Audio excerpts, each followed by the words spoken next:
Selamat pagi, kekasih Yesus Kristus. Selamat menjalani hari-hari kita bersama dengan Roh Kudus. Kita bergandengan tangan, Dia ada di dalam kita ada di dalam Dia.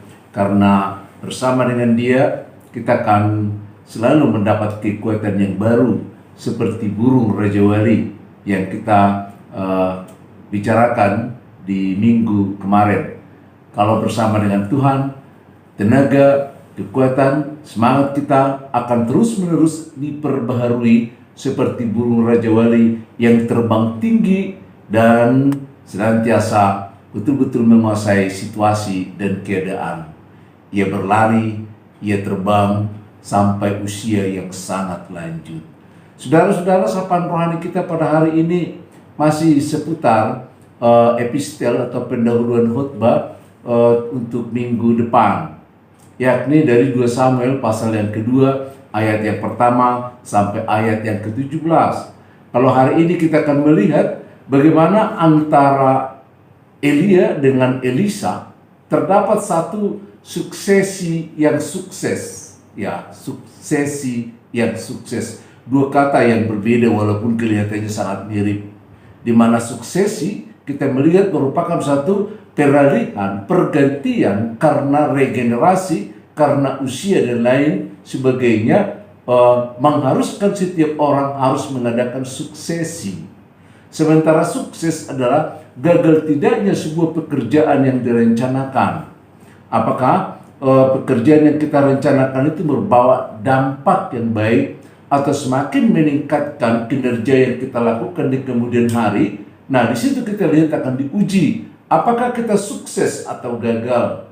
Tapi ternyata dalam renungan kita di epistel untuk minggu tanggal yang ke-14 nanti, kita akan melihat bagaimana Elia begitu sukses untuk mengadakan suksesi terhadap Elisa sebagai imam, sebagai nabi yang baru. Saudara-saudara, dengan diangkatnya Elisa sebagai nabi oleh kuasa Tuhan, kita akan melihat beberapa hal. Bahwa Elisa melanjutkan prospek kenabian itu, bahkan meningkatkan prospek kenabian itu, karena dia datang dari sebuah perencanaan yang matang. Dia dipilih oleh Tuhan bersama dengan hambanya, bukan serampangan. Dan dia pun mengikut panggilan Tuhan dengan satu keputusan. Jadi ada persiapan, bukan ikut-ikutan, tapi dia betul-betul mempersiapkannya, meninggalkan hartanya, mengikut Tuhan dengan sepenuh hati. Ya, dia juga menjadi seorang pelayan yang sangat gigih, karena memang dia memiliki karakter yang demikian. Sebelum nabi, dia adalah seorang pekerja keras. Dia mengolah sawahnya seorang diri.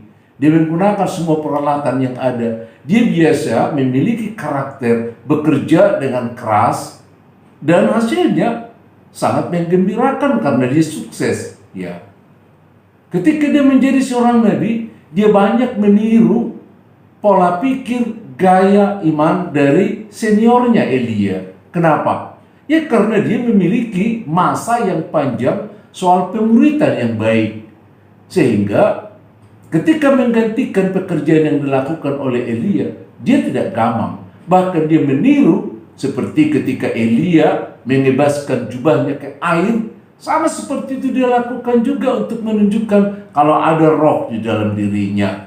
Bahkan yang lebih hebat dari sukses yang sukses ini, bahwa ternyata Elisa jauh melakukan tanda ajaib lebih banyak dari Elia kalau itu sebagai satu ukuran.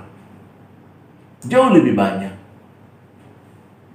Padahal dia lebih senior, lebih muda.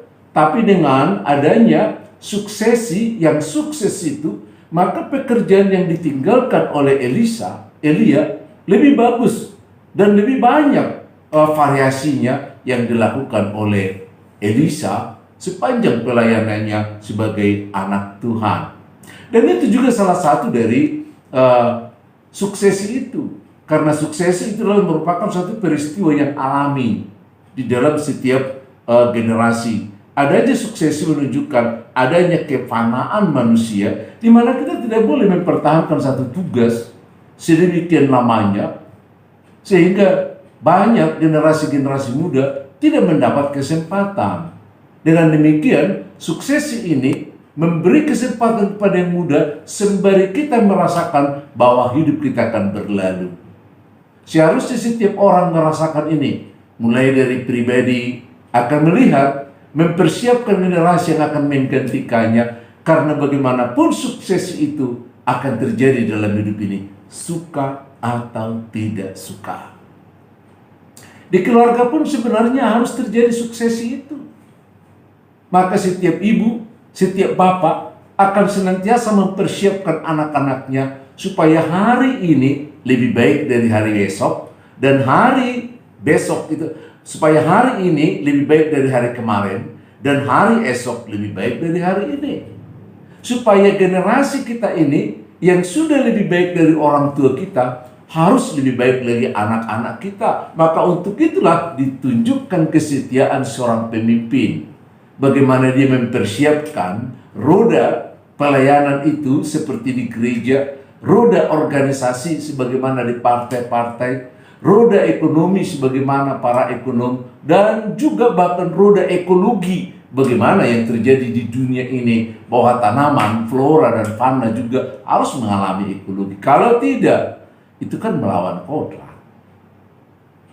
Oleh karena itu, mari kita mempersiapkan diri, supaya kita lihat generasi yang akan datang itu, dan kita yang ada pada sekarang, mempersiapkan diri untuk melihat bahwa melalui sukses itu, kita akan lihat diri kita yang panah, sekaligus melihat kekekalan dan kebenaran yang akan kekal untuk selama-lamanya. Sehingga melalui suksesi, bukan membiarkan masyarakat menjadi kacau, selalu bertanya siapa penggantinya, tapi mereka akan nyaman karena seorang pemimpin itu berlalu akan digantikan oleh pemimpin yang lain. Seorang pelayan yang sudah tua berlalu akan digantikan oleh pelayan yang baru. Dan itulah tugas satu organisasi, misalnya dalam satu gereja. Sehingga semakin kita rasakan melalui suksesi itu bahwa Tuhan berdaulat, sementara kita memiliki kepanaan yang harus lewat dari dunia ini. Kalau Elia beberapa tahun yang lalu sukses melakukan demikian, apakah gereja dapat meniru cara ini? Apakah rumah tangga dapat meniru cara ini? Apakah kita pribadi-pribadi mampu mengadopsi karakter ini?